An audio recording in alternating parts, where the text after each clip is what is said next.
अस्सलाम वालेकुम and welcome to our channel stars विदेश के। आज का सेशन बहुत ही स्पेशल और बहुत ही इम्पोर्टेंट सेशन है and I am also feeling honoured कि इस प्लेटफॉर्म के थ्रू मुझे भी इस इनिशिएटिव का छोटा सा पार्ट बनने का मौका मिल रहा है। Our today session is about the initiative of behaviour analysis board for Pakistan और इस सेशन में हम इसके डिफरेंट एस्पेक्ट्स पे बात करेंगे।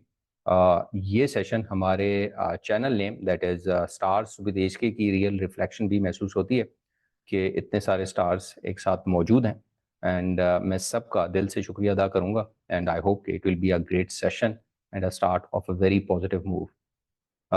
आप लोगों से हमारी यही रिक्वेस्ट है कि इस इनिशिएटिव को ज़रूर सपोर्ट कीजिए with your prayers, your suggestions and by spreading the awareness because इसका फ़ायदा अल्टीमेटली फील्ड को, प्रोफेशनल्स को और पेरेंट्स एंड केयर गिवर्स को ही जाएगा। सो चलते हैं आज के सेशन की तरफ और इसको स्टार्ट करने की कोशिश करते हैं।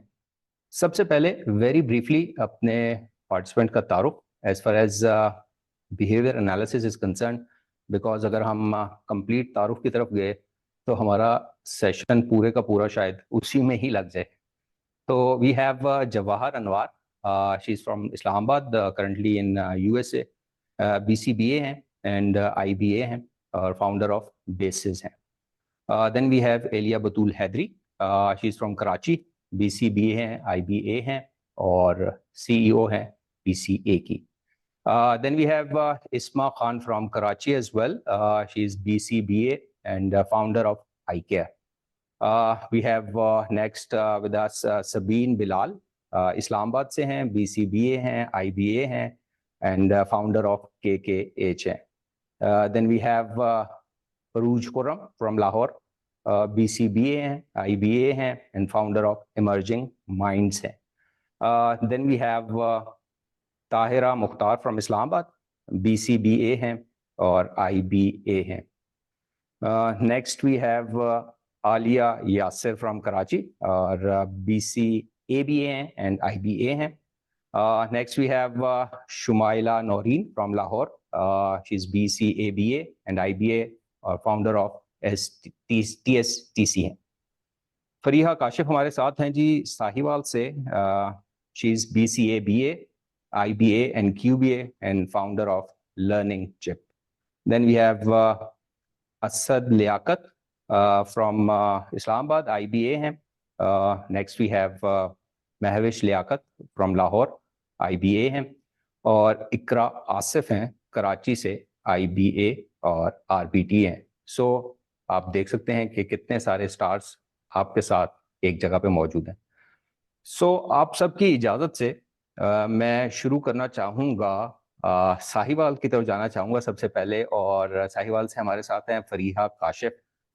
तो मैं इस सेशन को बिल्डअप करने के लिए यही पूछना चाहूँगा, स्टार्ट करना चाहूँगा कि ABA जो है अप्लाइड बिहेवियर एनालिसिस है क्या उन लोगों के लिए जो कि इस फील्ड से अनफेमिलियर हैं या बहुत कम जानते हैं, हम उनको भी साथ लेके चलना चाहते हैं। तो हम ये आपसे पूछेंगे और इससे स्टार्ट करेंगे। Assalamu alaikum everyone and thank you very much Humayun for giving me this chance और बिल्कुल अगर ABA के बारे में उसको एक लाइन में बताना तो like it will be difficult for me but if I will try to tell कि ABA है क्या तो it's kind of therapy। जिस तरीके से बाकी चीजें हम सिखाते हैं ये भी एक सिखाने का एक ऐसा तरीकेकार है जिसमें हम फोकस करते हैं किसी भी स्पेसिफिक बिहेवियर पे। वो बिहेवियर क्यों होता है और जब कोई बिहेवियर अकर होता है तो उसका उस इन्वायरमेंट पे क्या असर होता है। सो ABA is very kind of flexible treatment.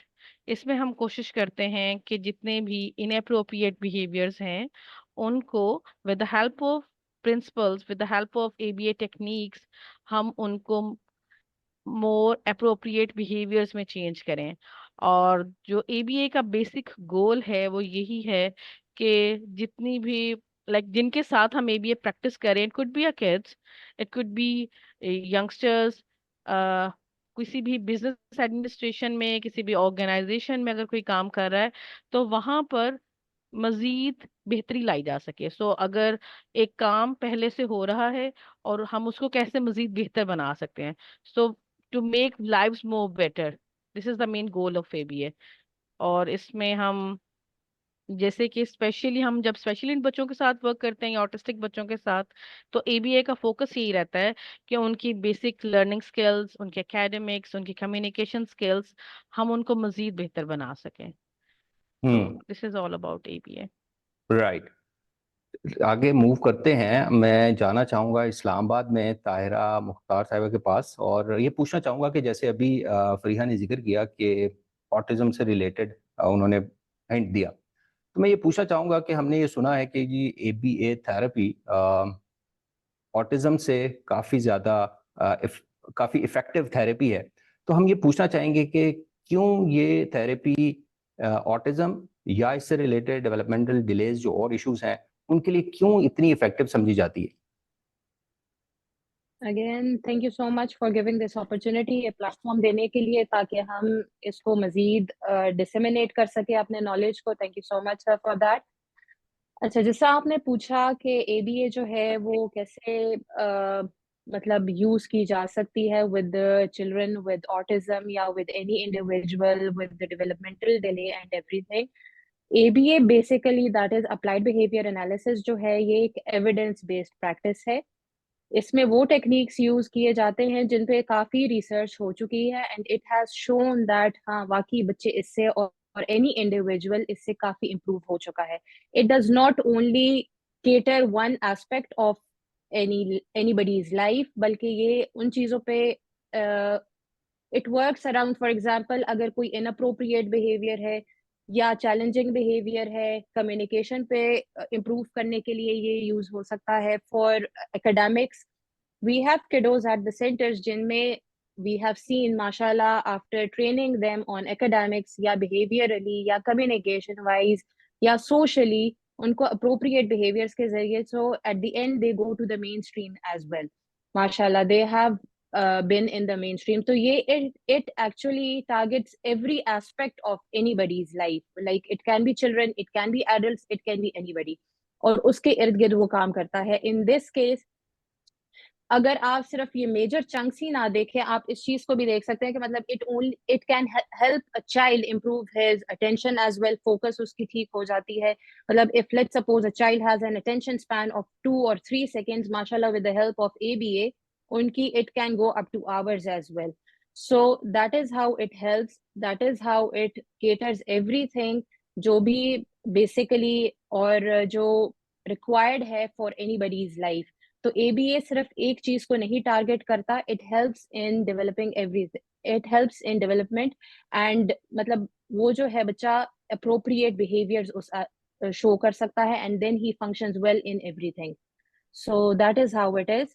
हम्म। और it with the help of ABA हम reasons find out करते हैं। For example, a child is showing any inappropriate behavior, तो हम फिर उसका टारगेट फाइंड आउट करते हैं, why a child is showing a particular behavior, फिर हम उस टारगेट के इर्द गिर्द काम करते हैं and that we use as a reinforcer for that child, ताकि वो बच्चा जो है फिर हम उस वो चीज यूज करते हैं and then we help them develop appropriately.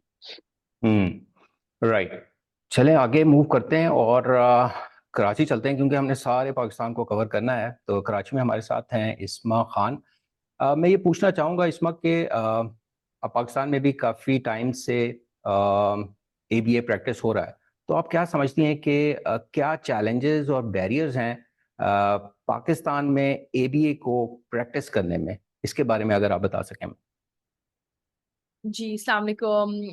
Thank you mister Humayun, आपने ये होस्ट किया है हम सब के लिए एंड ऑनेस्टली इतनी ज़रूरत है अवेयरनेस स्प्रेड करने के लिए इस फील्ड में, सो thank you for the initiative. अच्छा, अब मैं कराची के बारे में थोड़ा बहुत कह सकती हूँ। अब मुझे तकरीबन 7-8 साल हो गए कराची में प्रैक्टिस करते हुए। जो सबसे हमारी बड़ी, मैं बोलूँगी पाकिस्तान में कैसे है और लोग कैसे समझते हैं, लोग असल में पहली बात तो ये है कि कम लोग समझते हैं कि एबीए थेरेपी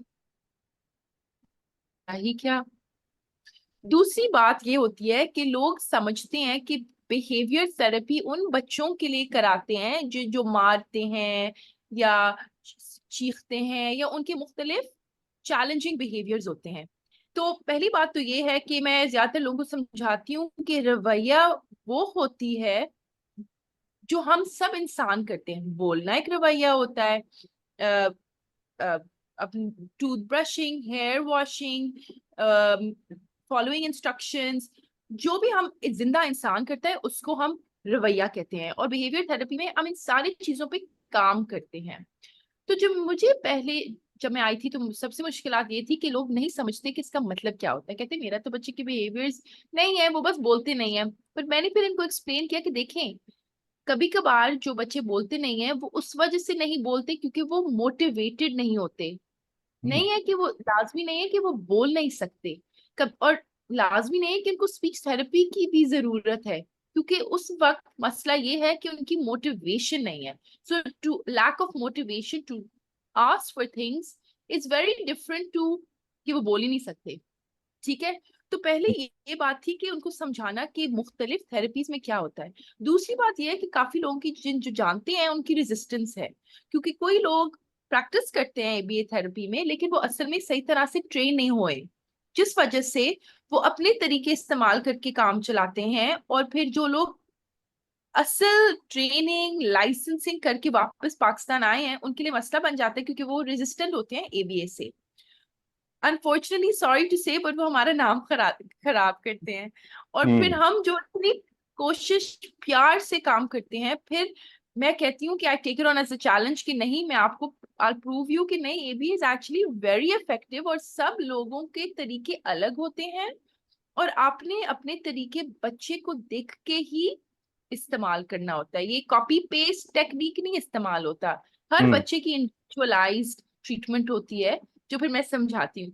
आई मीन मैं इस सवाल के बारे में बहुत सी चीजें कह सकती हूँ, लेकिन the biggest problem is unfortunately awareness कम है और लोग इतना समझते नहीं है। लेकिन मैं ये भी बोलूंगी कि अब सब हम इकट्ठे हुए हैं, हम इस फील्ड में अब ज्यादा काम कर रहे हैं, तो लोग आहिस्ता आहिस्ता से आगे आ रहे हैं, समझना चाह रहे हैं, सीखना चाह रहे हैं।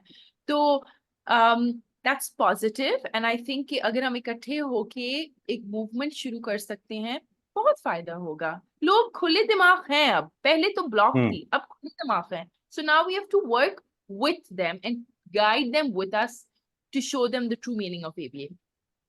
राइट, इंशाल्लाह जी, हमारी नेक तमन्नाएं आप लोगों के साथ हैं कि इसी तरह मिलके काम करते रहें। आगे चलते हैं। कराची में ही हमारे साथ एलिया बुतूल हैदरी भी हैं, सीजन्ड और एक्सपीरियंस्ड इस फील्ड में। मैं ये पूछना चाहूँगा, जैसे अभी जिक्र हुआ, तो आप क्या समझती हैं कि पाकिस्तानी सोसाइटी में, क्योंकि हम पाकिस्तान की बात कर रहे हैं, तो हमारे जो कल्चर है और जो सोसाइटी के दूसरे फैक्टर्स हैं, क्या वो इन्फ्लुएंस करते हैं एबीए की थेरेपी को एक्सेप्ट करने में और इसकी एक्सेसिबिलिटी में भी? क्या आप समझती हैं कि ये फैक्टर्स भी हैं, रोल प्ले करते हैं? अगर करते हैं तो कैसे? जी बिल्कुल। सबसे पहले तो जैसे थैंक्स कि ये एक बहुत अच्छा प्लेटफॉर्म है जिससे हम ये सारी डिस्कशंस को जनरेट कर रहे हैं और एक साथ वो इंफॉर्मेशन लोगों तक पहुंचे जो वाकई ज़रूरी है और बहुत सारे जो मिसकंसेप्शंस हैं वो क्लियर हों, मिथ्स क्लियर हों। तो बिल्कुल अगर अगर जैसे हम देखें कि कल्चरल या सोसाइटल जो फैक्टर्स हैं वो जैसे किसी भी दूसरी कंट्री के अंदर किसी भी प्रैक्टिस के ऊपर जैसे असरअंदाज होती है, उसी तरह पाकिस्तान के अंदर भी एबीए के ऊपर ये फैक्टर्स डेफिनेटली इन्फ्लुएंस कर रहे हैं।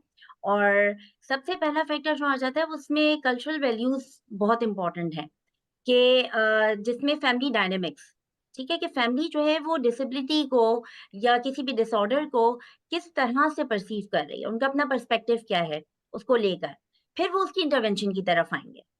ठीक है, अगर तो स्टिग्मा है कि अगर नहीं हम जैसे होता है एक आम जैसे कहते हैं मेडिकल ट्रीटमेंट के लिए तो हम किसी के पास भी आराम से चले जाते हैं, लेकिन हम कहते हैं ना साइकोलॉजिकल या साइकेट्रिक ट्रीटमेंट के लिए हम इतने विलिंग नहीं होते हैं। तो बिहेवियरल तो एक ऐसी टर्म है जो अभी बहुत नहीं नहीं कहेंगे क्योंकि over the period of you can से 10-12 इयर्स जैसे कि अब हम सब काम कर रहे हैं यहाँ पे, लेकिन अभी भी लोगों को बिहेवियर का मतलब इतना नहीं पता कि बिहेवियर थेरेपी क्या है। तो वो इंटरवेंशन को लेके कितना जो है उनको पता है, उसकी नॉलेज कितनी है, उसकी इंफॉर्मेशन कितनी है। कि एक तो उनको डिसऑर्डर के हवाले से उनका पर्सपेक्टिव इम्पोर्टेंट है, जो बीच में बैरियर के तौर पे आता है, जो कि किसी भी थेरेपी के बैरियर बन सकता है।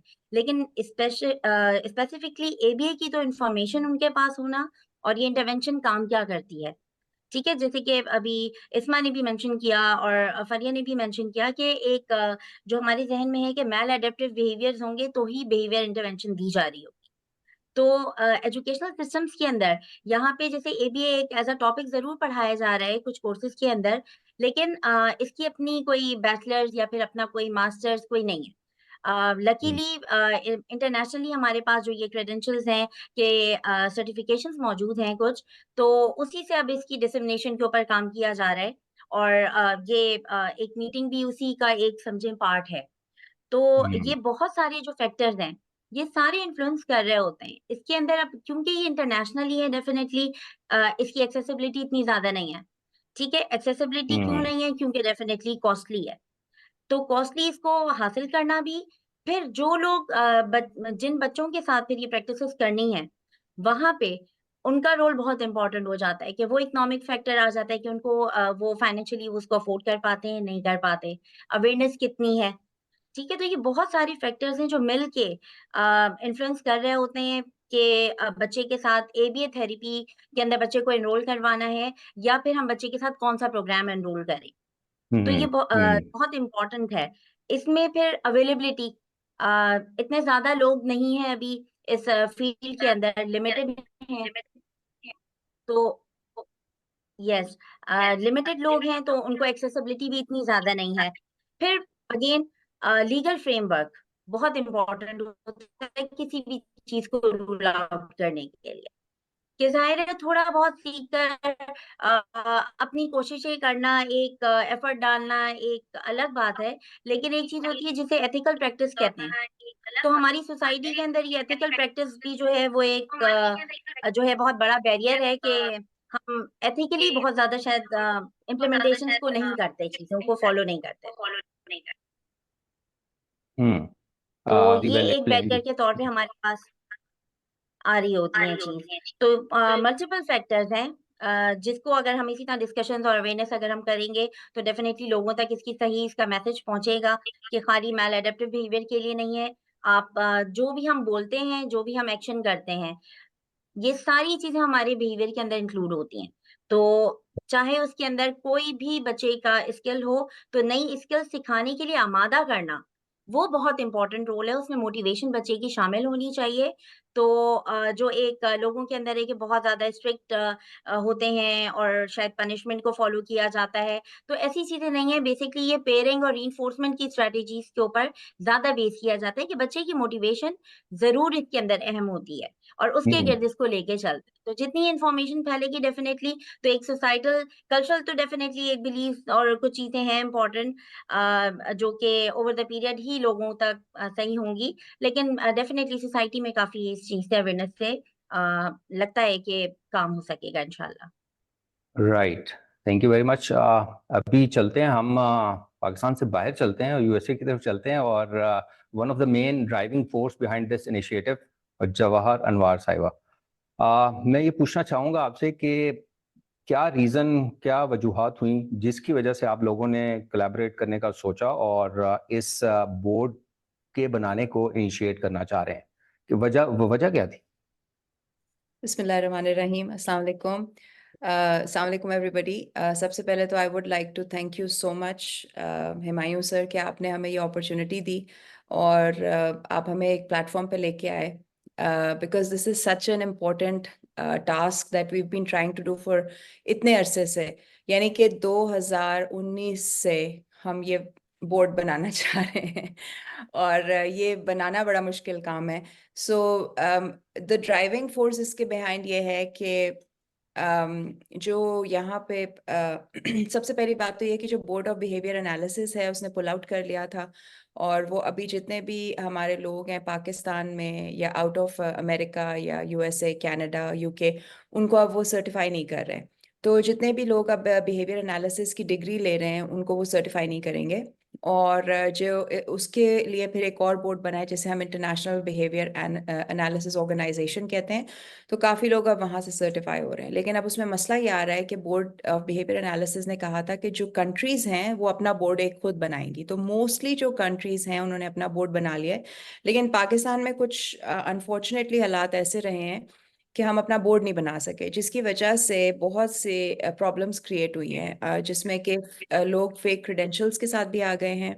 उन्होंने अपने ऐसे सेंटर्स बना लिए हैं जहाँ पे यानी कि हर गली में एक सेंटर बन रहा है, जिसमें कि लोग आते हैं, वो आके कहते हैं हमने स्पेशल एजुकेशन में डिप्लोमा कर लिया है और हम बच्चे को थेरेपीज भी प्रोवाइड कर सकते हैं और हम बच्चे की ट्रीटमेंट भी कर सकते हैं।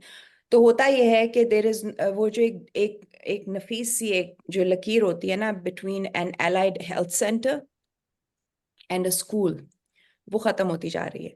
तो वो जो टीचर्स हैं ना, जो स्पेशल एजुकेटर्स हैं, वो ही अब थेरेपिस्ट बन गए हैं। And I have nothing against them because I my self am a special educator. मेरा जो MS है पहला वो स्पेशल एजुकेशन में है, और मैं एक स्पेशल एजुकेशन की टीचर थी फॉर ऑलमोस्ट 9 years। लेकिन उसके बाद मैंने अपने आप को मैंने बिहेवियर एनालिसिस में भी BCBA किया, बोर्ड सर्टिफिकेशन, और अभी मेरी डॉक्टरेट जो है क्लिनिकल साइकोलॉजी में है। तो उसका रीज़न सिर्फ ये है कि आप अपने आप को बेहतर से बेहतर बनाते हैं और प्रॉपर क्रेडेंशियल्स के साथ अपने आप को प्रेजेंट करते हैं। लेकिन अनफॉर्चुनेटली ये हो नहीं रहा पाकिस्तान में, और फैट ट्रीटमेंट्स जो हैं वो बहुत ज़्यादा बढ़ रही हैं जो कि एविडेंस बेस्ड नहीं है। ठीक है, उसके बाद प्रॉपर ट्रीटमेंट बच्चों की नहीं हो रही, जिसकी वजह से जो हमारे पेरेंट्स हैं वो बच्चों को एक सेंटर से दूसरे सेंटर से तीसरे सेंटर पे लेके जा रहे हैं। लोग अपने आप को फेक क्रेडेंशियल्स के साथ जो है वो प्रेजेंट कर रहे हैं, जिनके पास कोई प्रॉपर एक डिप्लोमा नहीं है, डिग्री नहीं है, एक्सपीरियंस नहीं है। और उसके अलावा फिर जो ऐसी ट्रीटमेंट्स हैं जो कि जिनकी कोई एविडेंस नहीं है, वो बहुत ज़्यादा सामने आ रही हैं, और उससे हमारे जो बच्चे हैं उनको नुकसान हो रहा है। नॉट ओनली बच्चे बल्कि फैमिलीज़, क्योंकि फैमिली का जो स्ट्रेन है ना बहुत ज़्यादा इंक्रीज़ हुआ है। मैं इतनी फैमिलीज़ को मिली हूँ जो कि मुझे ये कहते हैं कि अगर आपने कुछ नहीं किया तो हमारी जो है ना लहदकी हो जाएगी या डिवोर्स हो जाएगी, क्योंकि फ्रस्ट्रेशन फैमिली में बहुत ज़्यादा बढ़ चुकी है। तो उसका रीज़न ये है कि देखें, अगर आप एक डॉक्टर के पास जाते हैं ना, मेडिकल डॉक्टर के पास, तो अगर आपको पेट की तकलीफ है तो आप उनको गले की दवाई नहीं दे सकते। अगर आपको गले की तकलीफ है तो आप पेट की दवाई नहीं दे सकते। इसी तरह से जो हमारा प्रोफेशन है, जो अप्लाइड बिहेवियर एनालिसिस है, जिसमें सिर्फ अप्लाइड बिहेवियर एनालिसिस नहीं है, स्पीच एंड लैंग्वेज पैथोलॉजी आ जाता है, ऑक्यूपेशनल थेरेपी आ जाता है, फिजिकल थेरेपी आ जाता है। ये सारे एक बहुत ही जो है ना, they are very very good fields, and they but we are all masters of our field. So a person who is a master of their field, they have to do their job. ठीक है, तो बाकी लोग अगर ये काम करेंगे ना तो वो काम खराब हो जाएगा। सो इसलिए this is very important that we have come together, और हम चाहते हैं कि एक हम लेजिस्लेशन भी क्रिएट कराएं स्पेशल नीड्स के लिए पाकिस्तान में, जिसकी बहुत कमी है इस वक्त। और साथ में हम जो है एक बोर्ड बनाएं मिलके इंशाल्लाह ताला, जो कि इनकी हमारे जो बच्चे हैं, जिनको मैं अपना बच्चा कहती हूँ, उनके राइट्स भी हम सेफ गार्ड कर सकें, और एज हम प्रोफेशनल्स भी अपने राइट्स जो हैं उनको सेफ गार्ड कर सकें। So that's right. So thank you very much जी फॉर द डिटेल एक्सप्लेनेशन के इसके पीछे क्या मुहर्रकात थे। हम आपको वापस इस्लामाबाद ले चलते हैं, और सबीन बिलाल है हमारे साथ इस्लामाबाद में, और इसी से पर्टिनेंट क्वेश्चन हम आगे इसको लेके चलते हैं कि सबीन, हम ये पूछना चाहेंगे कि इस बोर्ड की फॉर्मेशन से आप क्या primary goals and objectives achieve करना चाह रहे हैं, इसके बारे में ज़रा हमें बताइए। Assalamualaikum everyone. Thank you so much, Humayun साहब, कि आप you brought us all together and given us this platform. मैं एक वाकया शेयर करना चाहूँगी, उससे थोड़ा मज़ीद सबको समझ आ जाएगी कि ये बोर्ड क्यों इतना इम्पोर्टेंट है इस वक्त। मेरे पास एक थेरेपिस्ट आए, 3 महीने थे मेरे पास उनको। We were just in the process of training this therapist, जब उन्होंने मुझे आके कहा कि मैं अपना सेंटर खोलना चाह रहा हूँ, एंड ही लेफ्ट एंड उन्होंने खोल लिया अपना सेंटर। अब इस वक्त कोई उनकी ट्रेनिंग नहीं है प्रॉपर, उनके कोई क्रेडेंशियल्स नहीं है प्रॉपर, पर सेंटर खोल लिया और वो चला रहे हैं, पेरेंट्स भी जा रहे हैं उधर। अब विदाउट अ बोर्ड, जब बोर्ड नहीं है तो मैं कुछ भी नहीं कर सकी। I can not protect the children जो उनके पास जाएंगे, I can not protect the parents. इसीलिए इस वक्त बोर्ड का जो प्राइमरी गोल है, it's to regulate the provision of applied behaviour analysis in Pakistan, ताकि जिन क्लाइंट्स को हम सर्व करें, जिन बच्चों को, जिन बड़ों को, उनको they receive the best possible care जो वो डिजर्व करते हैं। उसके अलावा सेकेंडरी गोल वुड बी कि जो बाकी फैट ट्रीटमेंट्स जो इस वक्त पाकिस्तान में चल रही हैं, जिस तरह stem cell therapy, oxygen chamber में जो बच्चों को डाल देते हैं, हम उसकी अवेयरनेस हम क्रिएट करें and we work towards preventing these. क्योंकि पेरेंट्स बेचारे सोचें लाखों लगा रहे हैं इन ट्रीटमेंट्स पे और उनके पीछे कोई एविडेंस नहीं है। तो जब एक बोर्ड हम बनाएंगे, हमें एक प्लेटफॉर्म मिल जाएगा, इंशाल्लाह later we'll have the rights as well to prevent के इस तरह के फैट ट्रीटमेंट्स को प्रिवेंट करें। ये जो सेंटर्स जो unethical are being run by unethical people, उनको हम रोक सकें। And also I think a big goal which we need to mention here is के अनफॉर्चुनेटली पाकिस्तान में कुछ बच्चों के साथ बहुत अनएथिकल ट्रीटमेंट हो रही है under the name of applied behaviour analysis. Board एक दफा बन जाए, we can prevent this from happening. तो ओवरऑल हमारा मेन मकसद जो है it's to protect the clients we work with and to spread proper behaviour analysis, behaviour therapy in Pakistan. एक चीज मैं यहाँ पे add करूंगी, we also want advocacy for our children. हमारे जो बच्चे हैं उनके लिए एडवोकेसी बहुत ज़रूरी है, क्योंकि अभी पिछले दिनों हमारे ग्रुप में कुछ अनफॉर्चुनेट इवेंट्स हुए हैं और काफ़ी बच्चों के साथ होते हैं, गुम भी जाते हैं, फिर people take advantage of them. तो हमारे लिए ना, हमारे पास एडवोकेसी नहीं है अभी बच्चों के लिए जो स्पेशल नीड्स के बच्चे हैं। I think that we need to create advocacy and awareness for our children also. और हमारा जो लॉन्ग टर्म गोल्स है ना, उसमें यही भी हमारे गोल्स हैं, to create advocacy, to create awareness, जिसमें कि हम जितनी भी कम्युनिटी हेल्पर्स हैं उनको ट्रेन करें और गवर्नमेंट के साथ मिलके जो है ना ऐसे सिस्टम्स बनाएं जिसमें कि हमारे बच्चों के राइट्स बेटर प्रोटेक्ट हो सकें। ठीक है, अगर कोई बच्चा घूमता है उसका क्या प्रोटोकॉल होना चाहिए, अगर कोई बच्चा हॉस्पिटल जाता है उसका क्या प्रोटोकॉल होना चाहिए, इस तरह की चीज़ों पे भी हमने काम करना है इस बोर्ड के साथ। राइट। चलें आगे चलते हैं और हम PSL सिटी यानी लाहौर चलते हैं और इनसे हमारे साथ हैं अरूज खुरम। इनसे हम PSL के बारे में तो नहीं पूछेंगे, लेकिन हम इनसे ये ज़रूर पूछेंगे कि आप क्या समझती हैं कि ये जो बोर्ड बनने जा रहा है इंशाल्लाह, तो इससे जो चैलेंजेस प्रोफेशनल्स जो थेरेपिस्ट हैं या बिहेवियर एनालिस्ट हैं, उनको जो चैलेंजेस होते हैं वो कैसे एड्रेस हो सकेंगे, और साथ ही थोड़ा सा तो हिंट दिया सबीन ने भी कि जो इंडिविजुअल्स हैं या पेरेंट्स हैं या क्लाइंट्स हैं जो आपके, वो कैसे प्रोटेक्ट होंगे, इसके बारे में अगर थोड़ा मजीद एक्सप्लेन कर सकें।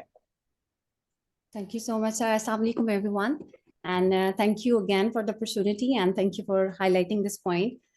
Basically, हम सब जो I think ये जो idea है behind the formation of this board, उसका broader idea यही है to help the parents और behavior analysts जिनको ये challenges आ रहे हैं.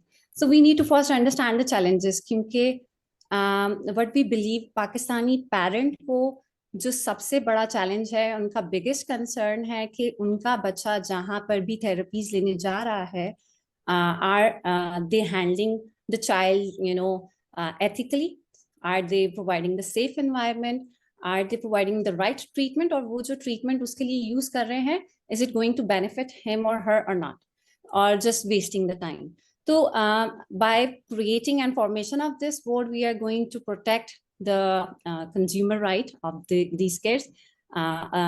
So are the rights of their parents as well. And by this, we are also protecting the rights of behavior analysts. And by this, we are creating a more comprehensive approach, जिसमें हम encourage कर रहे हैं बहुत ज़्यादा ethical and evidence-based practices, and we are discouraging maladaptive, handling and maladaptive practices, and we are creating a very ethical culture of working with these kids, so that parents and the people of Pakistan feel safe sending their kids to centers, and they just make sure कि उनका बच्चा जहाँ भी जा रहा है उसका जो अर्ली इंटरवेंशन का टाइम है वो वेस्ट नहीं हो रहा. तो I think this is the basic challenge जो पेरेंट्स और मैंने भी एज अ पेरेंट फेस किया है पाकिस्तान में मूव करके, कि we waste a lot of time in searching the right place and finding the right person कि जो therapies दे रहे हैं कि उनका जो early intervention का जो बहुत precious time होता है वो waste ना करें.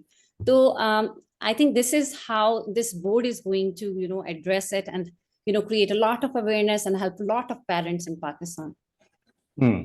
Right.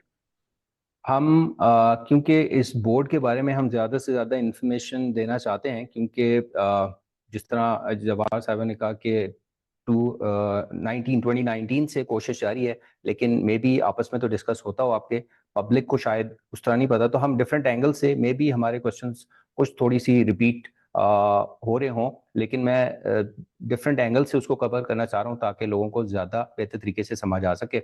I would like to go to Karachi now. Karachi में हमारे साथ हैं आलिया यासिर। मैं ये पूछना चाहूँगा आपसे कि आप क्या समझती हैं कि इस बोर्ड की, हमारे व्यूअर्स के लिए ज़रा बताइएगा कि इस बोर्ड की प्राइमरी रिस्पॉन्सिबिलिटीज़ या फंक्शंस क्या होंगे? Assalamu alaikum everyone, and assalamu alaikum Humayun Kamran. Thank you for arranging this, and I would also like thank everybody. You joined hands together to form this wonderful platform today. For your question, I have just summarized a few points जो कि अभी discuss भी हुए हैं, और summary की form में मैं आपके सामने थोड़ा सा पेश कर देती हूँ। फर्स्ट एंड फॉरमोस्ट रिस्पॉन्सिबिलिटी हमारी होगी regulation of behaviour analysis in Pakistan. Regulation के अंदर आ जाता है ensuring and protecting the rights of consumer. Basically consumer कौन है? वो बच्चा जिसको हम प्रोवाइड कर रहे हैं behaviour therapy, that is the end user, जो कि अपने राइट्स के लिए खुद तो आपको बता नहीं सकता, बोल नहीं सकता, बल्कि आपको इंश्योर करना है कि उसकी सेफ्टी हो, उसकी प्रोटेक्शन हो, जैसे कि अभी हम सबका मेन मोटिव है। प्लस रेगुलेशन के अंदर आ जाता है protection of right of the therapist as well. Behaviour analyst के एक अपने राइट्स हैं, बिहेवियर थेरेपिस्ट, IBTs, RBTs, उनके एक अपने राइट्स हैं जिनकी प्रोटेक्शन बहुत ज़रूरी है। इसके अंदर ये आ सकता है कि what problems they are facing, वो सर्टिफिकेशंस लेने में जो उनको दिक्कत है, इंटरनेशनल सर्टिफिकेशंस, उसको कैसे सॉल्व किया जा सके।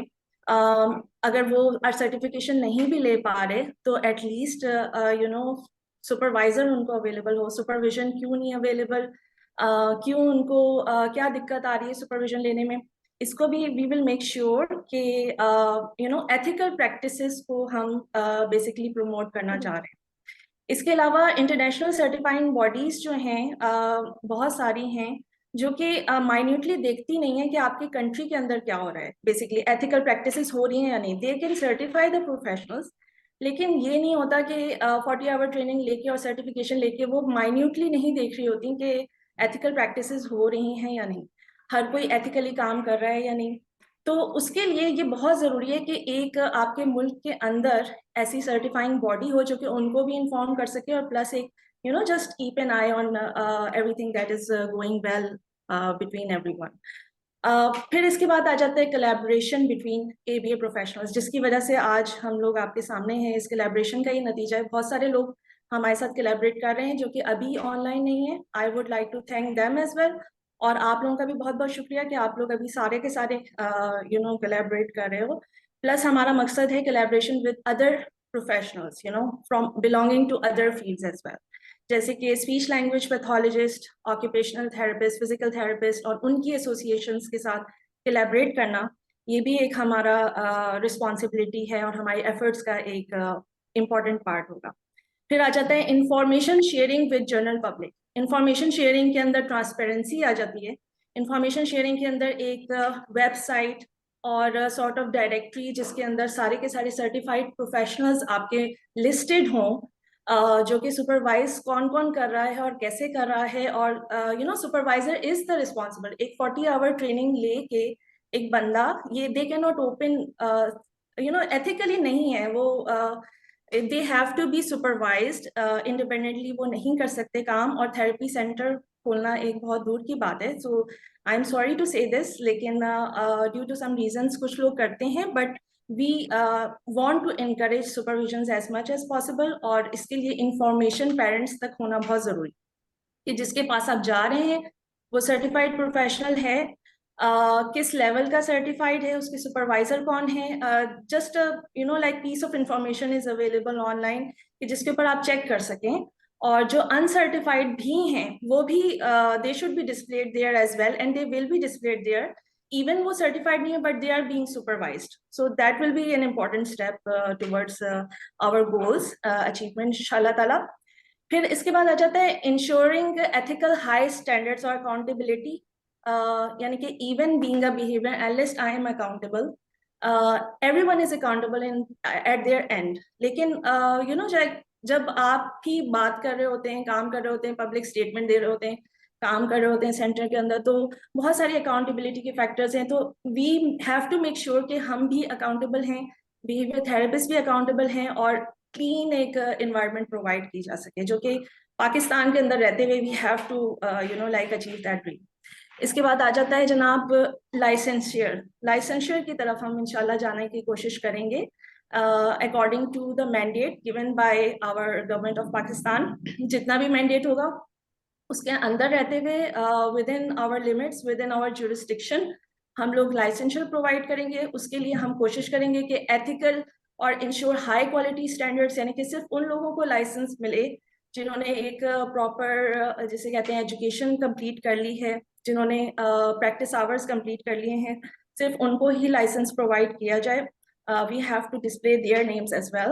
और उसके बाद इंशाल्लाह slowly progress towards you know more advancement examination system and so on. So basically ये हमारे कुछ टारगेट्स हैं. ओके जी, thank you very much for the detailed information जी. नेक्स्ट वापस हम चलते हैं अपने PSL सिटी लाहौर में. हमारे साथ शुमाइला नौरीन है. अभी हम एथिकल प्रैक्टिसेस की काफ़ी सुनते हैं, करता भी हो रही थी भी की. तो मैं थोड़ा और अपने जैसे लोगों के लिए जानना चाहूँगा कि जब ये बोर्ड फॉर्मेशन हो जाए इंशाल्लाह इसकी, तो कैसे जो एथिकल प्रैक्टिसेस हैं उसको कैसे प्रमोट करेंगे और कैसे इंश्योर करेंगे कि क्वालिटी एश्योरेंस को, एथिकल प्रैक्टिसेस को और अकाउंटेबिलिटी ऑफ जो थेरेपिस्ट हैं उन पे कैसे काम करेंगे आप लोग? Thank you so much for giving us this platform, Humayun, and Assalamu alaikum everyone. इतनी ज़्यादा डिस्कशन माशाल्लाह हो चुकी है, इतने लोगों ने इसको एक्सप्लेन किया है. तो जहाँ तक अकाउंटेबिलिटी की बात आती है, so when you talk about accountability, देखिए ऑटोनॉमी एक लिमिटेड हद तक होती है, चाहे वो इंस्टीट्यूट है चाहे वो इंडिविजुअल है. We all are accountable. तो अगर आप इंडिविजुअल कैपेसिटी की बात करें एज ए थेरेपिस्ट, और या आप इंस्टीट्यूशन एज अ होल बात करें, वो अकाउंटेबल हैं अपने सारे स्टेक होल्डर्स के लिए, राइट. अब अकाउंटेबिलिटी की जब हम बात करते हैं तो अकाउंटेबल किस चीज़ के लिए है, ठीक है. अब वो चीज़ they has to have some standards and guidelines in place कि जिनकी बेसिस पे हम उनको चेक कर सकें, ठीक है, कि जिनके लिए वो अकाउंटेबल हैं कि यार वो उसको फॉलो कर रहे हैं कि नहीं फॉलो कर रहे हैं. वो सारे एथिकल स्टैंडर्ड्स, वो गाइडलाइंस जो हमारा बोर्ड इसीलिए ये एस्टैब्लिश हो रहा है कि वो सारे स्टैंडर्ड्स और guidelines we have to put in place and we have to give it to the institutions and to the individuals and we have to check that they are following those standards and guidelines. फिर जब आप quality assurance की बात करते हैं तो quality assurance again एक तो 2 लेवल्स पे होती है, एक इंडिविजुअल लेवल पे और दूसरा आपका इंस्टीट्यूशनल लेवल पे. और फिर की स्टेजेस भी अगर आप देख लें तो एक इंटरनल क्वालिटी एश्योरेंस होती है, एक्सटर्नल क्वालिटी एश्योरेंस होती है. So when you talk about internal quality assurance, ये इंस्टीट्यूट का अपना काम है कि वो अपने लेवल पे जो है वो श्योर करे कि उसका इंस्टीट्यूट जो है वो क्वालिटी को मेंटेन कर रहा है या नहीं कर रहा. अब बोर्ड का काम ये है कि बोर्ड उनको एक परफॉर्मा या एक चेकलिस्ट देगा जो कि वो स्टैंडर्ड्स और गाइडलाइंस होंगे कि वो अपनी सेल्फ इवेल्युएशन कर सके, जिसको हम इंटरनल क्वालिटी एश्योरेंस को हम सेल्फ असेसमेंट भी कर सकते हैं, कह सकते हैं कि मतलब वो जो सारे गाइडलाइंस हैं वो इंटरनली खुद चेक करेगा, इंस्टीट्यूट मेक श्योर करेगा कि जनाब ये सारे गाइडलाइंस हम फॉलो कर रहे हैं. यानी उस चेकलिस्ट को वो रिस्पॉन्सिबल होगा कि बोर्ड को प्रेजेंट करे, ठीक है, परफॉर्मेंस इवेल्युएशन के तौर पर कि ये हमारी रिपोर्ट है और ये स्टैंडर्ड से जो हमने फॉलो किया ये नहीं. अब आती है एक्सटर्नल क्वालिटी एश्योरेंस, जो कि बोर्ड का काम होगा कि हमने एक सिस्टम इन प्लेस करना है कि यार उसकी जो सेल्फ इवेल्यूशन रिपोर्ट उन्होंने हमें दी है कि हम ये सब कुछ फॉलो करें, उसको चेक कैसे करना है, ठीक है. उसमें सरप्राइज विजिट्स भी हो जाते हैं, उसमें और भी हम बहुत सारे तरीके डिवाइस कर सकते हैं कि बोर्ड किस तरह से मेक श्योर करेगा कि वो चीज़ें प्रॉपर इन प्लेस हो रही हैं ये नहीं हो रही हैं. और उसके बाद फिर ये देखा जाएगा कि अगर तो वो फॉलो कर रहे हैं उन चीज़ों को तो फिर तो ठीक है, और अगर नहीं कर रहे तो हमें किस तरह से उनको मेक श्योर करना है. देयर कुड बी हम लोग बात कर रहे थे कि हम गवर्नमेंट को इन्वॉल्व करेंगे कि कोई ऐसे फाइन्स हो सकें या कोई ऐसे कुछ लीगल स्टेप्स लिए जा सकें ऐसे लोगों के अगेंस्ट या ऐसे इंस्टीट्यूट्स के अगेंस्ट जो नहीं उसको प्रॉपर फॉलो करे. और फिर साथ साथ हम क्वालिटी एश्योरेंस को और अकाउंटेबिलिटी उस तरह से भी मेक श्योर कर सकते हैं कि हम ये देखें कि कंटिन्यूस प्रोफेशनल डेवलपमेंट हो रही है या नहीं हो रही। ये नहीं हुआ कि एक दफा सर्टिफिकेशन ले ली, although external board is looking, वो उनका एक they have a system in place के कंटिन्यूइंग एजुकेशन यूनिट इतने तो आपको चाहिए ही चाहिए अपनी सर्टिफिकेशन रिव्यू करने के लिए। लेकिन हम देखेंगे कि हमारा बोर्ड भी यहाँ पे कोई ऐसा सिस्टम होना चाहिए कि हम ये देखें कि उनकी कंटिन्यूस प्रोफेशनल डेवलपमेंट हो रही है कि नहीं, अदर देन दो CEUs जो कि वो एक्सटर्नली अपने बोर्ड्स को दे रहे हैं। हमारे भी बोर्ड मेक श्योर करेगा कि हम कुछ ऐसा प्रोसीजर जो है वो इन प्लेस करें कि जिसमें हम देखें कि उनकी continuous professional development up to the standards and up to the evolving practices. अगर आप ABA की भी बात करें, स्पीच की बात करें, OT की बात करें, आज मैं OT का एक सेमिनार ले रही थी ना, आई वाज सरप्राइज्ड कि वो बंदी क्या क्या मतलब कहाँ दुनिया जा चुकी है और हम कहाँ बैठे हैं। तो वो चीजें कि जो इवॉल्व हो रही हैं दुनिया के अंदर, उसमें हम लोग कितने ज्यादा अप टू डेटेड हैं, ये सारी चीजें फिर बोर्ड मिलके मेक श्योर करेगा, बट थ्रू दो स्टैंडर्ड्स एंड गाइडलाइंस जो हम उनको देंगे, जो उनको फॉलो करनी है। इसमें राइट। थोड़ा सा मैं एक चीज ऐड करूंगी, वो ये है कि हम लोग जो है कोशिश हमारी ये होगी कि हम we want to bring resources to Pakistan. So for example we want to bring resources from America, England, the behaviour analytics societies to Pakistan. जिस तरह अब यहाँ पे इतनी बड़ी ABAI की कॉन्फ्रेंस लॉस वेगस में हो रही है on autism, and this is an international conference and they are bringing people from all over the world. So why don't we do that in Pakistan? We need to bring those resources to Pakistan so that they can benefit our consumers. So that's going to be one of the roles of our board also. Right. वापस चलते हैं जी इस्लामाबाद की तरफ। The only mail representation मेरे अलावा जो है असद साहब। I was long waiting for Asad. I hope you are well. मैं ये पूछना चाहूँगा आपसे कि आप क्या समझते हैं कि as a result of this board जब ये बन जाएगा इंशाल्लाह, तो क्या चेंजेस या इसकी आउटकम्स आप देखते हैं या आप होप करते हैं कि वो चेंजेस आए? Assalamu alaikum. Thank you so much for the opportunity. Definitely there are going to be many benefits. Inshallah जब board बन जाएगा, the main and the ultimate जो benefit होगा to the professional and जो भी individual therapist ले रहे हैं, first thing is that जो हमारी field है in ABA, उसकी growth and integrity जो होगी उसमें काफी contribute करेगा board. बाकी main thing we have seen this, we are going to inshallah make a better rules या standardization हो जाएगी कि these are the rule या specific criteria who can be ABA therapist या बच्चों के साथ काम कौन कर सकता है। एजुकेशन क्या होगी, फिर क्या ट्रेनिंग है या सर्टिफिकेशन है जो प्रोफेशनल काम कर सकते हैं या ABA थेरेपिस्ट जो है बच्चों के साथ काम कर सकेंगे। सेकंड मोस्ट इम्पोर्टेंट थिंग जो काफ़ी basically we as a behaviour analyst face कर रहे हैं या सेंटर्स हम लोग चला रहे हैं, हमें पता है, पब्लिक कॉन्फिडेंस या ट्रस्ट जो हमारे क्लाइंट्स वगैरह उनका, क्योंकि बहुत से लोग इस चीज़ को भी थेरेपी को बिल्कुल एक कुछ समझ रहे हैं। तो मेन हमारा सबसे मेन ये होगा कि रूल्स वगैरह या स्टैंडर्ड सेट हो, दे कैन ट्रस्ट कि जो भी थेरेपिस्ट या प्रोफेशनल काम कर रहा है ही और she is following an set of rules या रेगुलेशन जो भी बोर्ड ने बनाए हुए हैं या एथिकल प्रैक्टिस कर रहा है। फिर आ जाता है स्ट्रेंथन सुपरविजन का या अकाउंटेबिलिटी का, you can say more control जो प्रोवाइडर अनएथिकल प्रैक्टिस कर रहे हैं। तो board is going to create एक रेगुलेटरी बॉडी जो होगी या रेगुलेटरी बोर्ड होगा, सेट ऑफ रूल्स होंगे। अगर as an individual I am violating a rule, तो दीज आर द पनिशमेंट का, ये उसके अगेंस्ट इंटरनली या प्रोफेशनली हम लोग ये स्टेप्स लेंगे, इस तरह से होगा। बाकी इसके अलावा आ जाएगा एडवोकेसी एंड सपोर्ट का, जिस हमारे बच्चों को बहुत ज़्यादा ज़रूरत है, उसके ऊपर भी बोर्ड का एक इंशाल्लाह वो होप के होगा, क्योंकि मोस्टली पेरेंट्स या सम टाइम ये होता है, कल्चर भी हमारा इस तरह का है, पेरेंट्स स्टेप्स नहीं लेते। तो वो जो है ना इंशाल्लाह एडवोकेसी और सपोर्ट के ऊपर हमारा होगा इंडिविजुअल्स को जिनको हम थेरेपिस्ट प्रोवाइड कर रहे हैं। And second last is professional development. So we have to continue के क्या ट्रेनिंग या प्रोफेशनल डेवलपमेंट के लिए एज एन इंस्टीट्यूट या जो इंस्टीट्यूट का हेड है basically, that is not going to be के मतलब सिर्फ अगर साइकोलॉजी किया हुआ वो बंदा इंस्टीट्यूट का हेड होगा या मतलब ये थेरेपी प्रोवाइड कर सकता है, या सिर्फ जिसने ट्रेनिंग ली हुई है वो कर सकता है यानी कि कर सकता। तो ये जो है ना प्रोफेशनल डेवलपमेंट, इसके लिए within the board we are going to initiate या अवेयरनेस सेमिनार हो गए, ट्रेनिंग हम इंशाल्लाह इंट्रोड्यूस करवाएंगे ताकि प्रोफेशनल को पता हो दीज आर द ट्रेनिंग। जैसे नेक्स्ट स्टेप ये if I am simple behaviour therapist या IBT हूँ, तो next step if you want to be a supervisor तो उसके लिए ये क्राइटेरिया है, इतना एक्सपीरियंस मुझे चाहिए, ये सर्टिफिकेशन करनी है। Last thing just a suggestion and I will second Arya कि जो प्रोफेशन या जो therapist if they did or they are doing unethical practice on our board website we're going to make a list कि जिसके अंदर mention उनका नाम if हमारे इंस्टीट्यूट में अगर कोई बंदा आ रहा है तो किसी प्रीवियस इंस्टीट्यूट में से कोई अनएथिकल प्रैक्टिस की है या कोई रूल वायलेट किया है किसी भी तरह का, चाहे वो फिजिकली हो सकता है या बाकी किसी भी तरह का अनएथिकल प्रैक्टिस थी, तो बोर्ड की वेबसाइट के ऊपर एक लिस्ट होगी। बाकी किसी इंस्टीट्यूट में जा रहे हैं या parents let's suppose home session के लिए भी अक्सर करते हैं, तो विल सी इट्स ठीक है ये थेरेपिस्ट है, उसका डाटा बोर्ड की वेबसाइट के ऊपर मेंशन है, ही इज रजिस्टर्ड और नोट, या उसका कोई केस पर है, इस तरह की चीजें। तो मेन हमारा इंशाल्लाह इस चीज के ऊपर होगा कि जो रेगुलेटरी बॉडी होगी एथिकल प्रैक्टिसेस को मेक श्योर करें, एविडेंस बेस्ड प्रैक्टिस कर रहे हो, इस चीज के ऊपर मेन हमारा इंशाल्लाह फोकस होगा।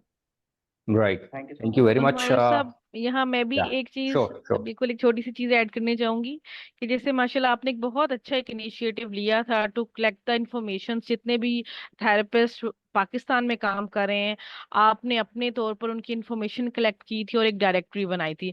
And that time I had a question कि आप इसमें काफी ऐसे लोगों की रिप्रेजेंटेशन है जो कि मेल प्रैक्टिसेस करें, they don't have credentials, they don't have certifications and they are claiming themselves as a behaviour analyst और डॉक्टर्स। तो आपने कहा था कि it's just on information based, मैं जा करके डेफिनेटली चेक नहीं कर सकता हूँ, तो आई एम जस्ट ट्राइंग कि हम लोगों को इंफॉर्मेशन दे सकें। तो जब ये बोर्ड होगा तो आप जैसे लोग भी, और तो it will be very easy to collect the information and to reach out the right person जो कि सही तरीके से काम करें, they have the credentials. Rightly pointed out जी, बिल्कुल स्टेप वाइज सारी चीजें हैं। Obviously we are not the government authority to address those issues, उसके अपने हैं, लेकिन एक स्टेप है कि कुछ इन्फॉर्मेशन इकट्ठी होती है, फिर आप जैसे लोग उसको पॉइंट आउट करते हैं और वो चीजें फिल्टर आउट होती रहती हैं आहिस्ता आहिस्ता। बिल्कुल आप राइट पॉइंट आउट किया। मैं बढ़ूंगा आगे लाहौर, और लाहौर में हमारे साथ अगर हैं महविश, उनका कनेक्शन है, ओके।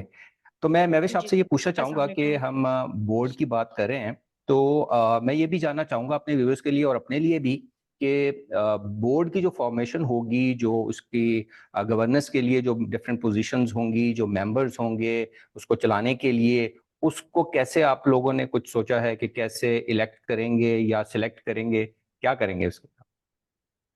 अस्सलाम वालेकुम। अभी जिस तरह से बाकी पार्टिसिपेंट्स ने जो है अपनी इंफॉर्मेशन शेयर की है कि किस तरह से हम एथिकल कंसिडरेशंस को रखेंगे, इसके अलावा थेरेपिस्ट अकाउंटेबल होंगे, इसके अलावा इंस्टीट्यूट्स अकाउंटेबल होंगे, तो उसके लिए क्योंकि हम लोगों ने प्रॉपर पॉलिसीज और रेगुलेशंस बनानी है, प्रॉपर जो है उनको फिर फॉलो भी करना है, लाइक उनकी कंप्लायंस भी ज़रूरी है। तो उसके लिए प्रॉपर एडमिनिस्ट्रेशन के लिए ज़रूरी है कि हम लोग के पास डिफरेंट पोजिशंस हों, और उन पोजीशंस में इस तरह से होगा कि एक प्रेसिडेंट होगा जिसका काम एक तो ये होगा कि वो एक तो हमारे बोर्ड को ओवरऑल प्रिजाइड करे, लाइक रिप्रेजेंट करे मीटिंग्स को, पॉलिसीज को, रूल्स एंड रेगुलेशंस को। कोई वाइस प्रेसिडेंट होंगे, इस तरह से कुछ लोग होंगे जो कि रिसर्च को प्रमोट करेंगे, एविडेंस बेस्ड प्रैक्टिसेस को। जिस तरह से बाकी पार्टिसिपेंट्स ने भी इस चीज़ को हाईलाइट किया है कि पाकिस्तान में क्वैकरी बहुत ज़्यादा है, इस तरह के लोग फील्ड में आगे हैं जिनका बैकग्राउंड अप्लाइड बिहेवियर एनालिसिस के साथ नहीं है। तो क्योंकि हमने अपनी फील्ड को, बिहेवियर एनालिसिस की फील्ड को रिप्रेजेंट करना है, डिसीजन मेकिंग प्रॉपर करनी है, लीडरशिप प्रॉपर करनी है, तो डिफरेंट पोजीशंस का होना बहुत ज़रूरी है, जिसमें प्रेसिडेंट्स, वाइस प्रेसिडेंट्स, इस तरह के लोग जो डिफरेंट सेमिनार्स के अरेंज करेंगे ताकि हम लोग अवेयरनेस क्रिएट कर सकें। डिफरेंट टीम्स होंगी जो कि ऑन ग्राउंड काम करेंगी, और उसके लिए जो पोजीशंस है उनको हम इस तरह से करेंगे कि डिफरेंट पोजीशंस के लिए डिफरेंट नॉमिनेशंस होंगी। अगर प्रेसिडेंट की है सीट, या वाइस प्रेसिडेंट की है, या रिसर्चर की है, कोई भी एडवाइजरी बोर्ड मेंबर है, उसके लिए प्रॉपर हम लोग की नॉमिनेशंस होंगी, और उन नॉमिनेशंस के बाद फिर हम लोग प्रॉपर इलेक्शंस करेंगे। जिस तरह से एक प्रॉपर वोटिंग का सिस्टम होता है, जिस तरह बोर्ड ऑफ बिहेवियर एनालिसिस में होता है कि प्रॉपर वोटिंग का सिस्टम होता है, और फिर जिस भी मेंबर के ज्यादा वोट्स होते हैं उसको हम उस पोजीशन पे अपॉइंट करेंगे, बिकॉज एक प्रॉपर लीडरशिप जरूरी है, और उसके लिए जो है वोटिंग के बाद पोजीशंस होंगी, और उसके बाद ही हम फील्ड में खुद को अच्छे से रिप्रेजेंट कर सकते हैं।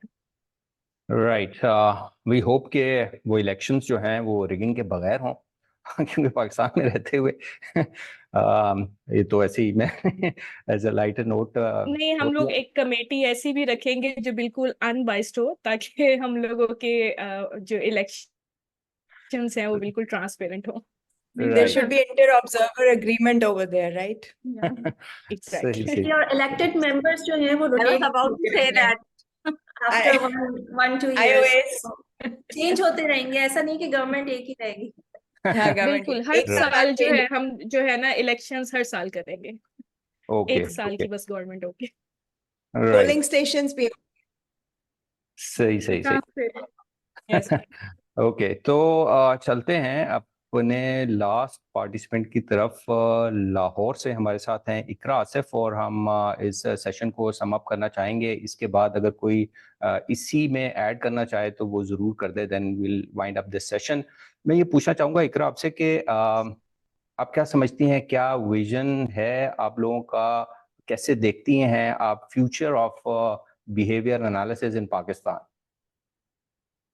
Hello everyone. I would like to correct you first. I'm from Karachi, not from Lahore.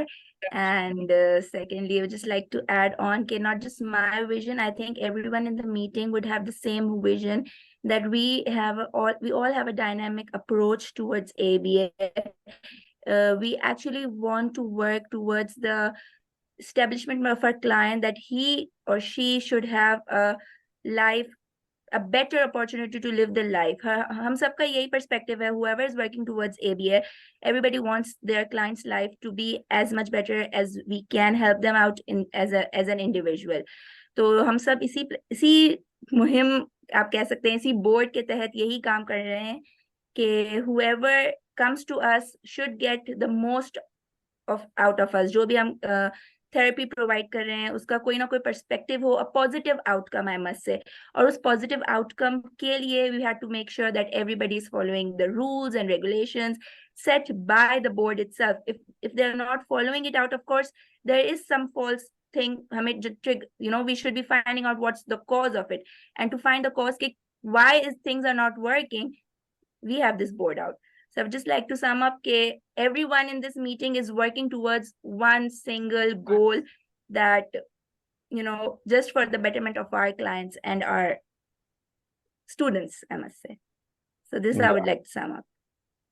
Okay. इसमें थोड़ा सा मैं ऐड करना चाहूंगी कि जैसे विजन के बारे में हम बात कर रहे हैं, तो हमारी ख्वाहिश ये है और हमारी कोशिश ये होगी कि हमारा बोर्ड जो है वो लोगों की सपोर्ट के लिए हो, बिल्कुल, और लोग खुद हमारी तरफ देखें कि अगर उनको कोई चीज सही से करने में मुश्किल पेश आ रही है और वो उसको नहीं समझ पा रहे कि उसकी सही एप्लीकेशन या इम्प्लीमेंटेशन कैसे होनी चाहिए, तो they should be looking forward to us, और हम उनकी हेल्प के लिए हों, रादर देन के जो है वो उन्हें लगे कि नहीं हम किसी ऐसी वजह से हैं कि इसमें हमारा कोई अपना मफाद है।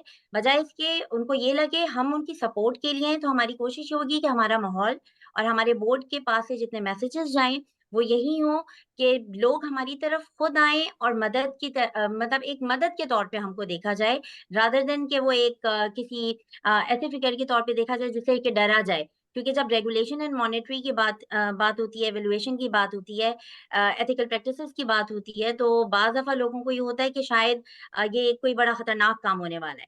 तो ये खतरनाक काम हम सब के लिए, हम सब आपस में भी मिलके इस काम को आसान करेंगे, ताकि हम सब एक दूसरे से भी लर्न करें और दूसरों के लिए भी लर्निंग प्लेटफॉर्म जो है इंशाल्लाह ये बोर्ड प्रोवाइड करेगा। सो इसी के साथ जी we are at the end of our session. हमने कोशिश की है कि इस इनिशिएटिव के डिफरेंट एंगल्स और डिफरेंट एस्पेक्ट्स को आपके सामने रख सकें, एंड आई होप कि ये इन्फॉर्मेशन जो हमारी तरफ से, पार्टिसिपेंट्स की तरफ से आपको दी गई है, ये आपके लिए इंफॉर्मेशनल भी होगी, हेल्पफुल भी होगी और इनकरेजिंग भी होगी कि ऐसा इनिशिएटिव लिया गया। वी अंडरस्टैंड कि इन चीज़ों के इस्टेब्लिश होने में थोड़ा टाइम लगता है, बट वी होप कि इन प्रोफेशनल्स की तरफ से, इन जो कोलैबोरेट कर रहे हैं आपस में, इनकी तरफ से हमें positive news on regular basis मिलती रहेगी, जो हम आपके साथ भी शेयर करते रहेंगे। So that's it for today जी। आप सबका बहुत शुक्रिया। इंशाल्लाह नेक्स्ट सेशन में आपसे दोबारा मुलाकात होगी। Until then take care and अल्लाह हाफिज़।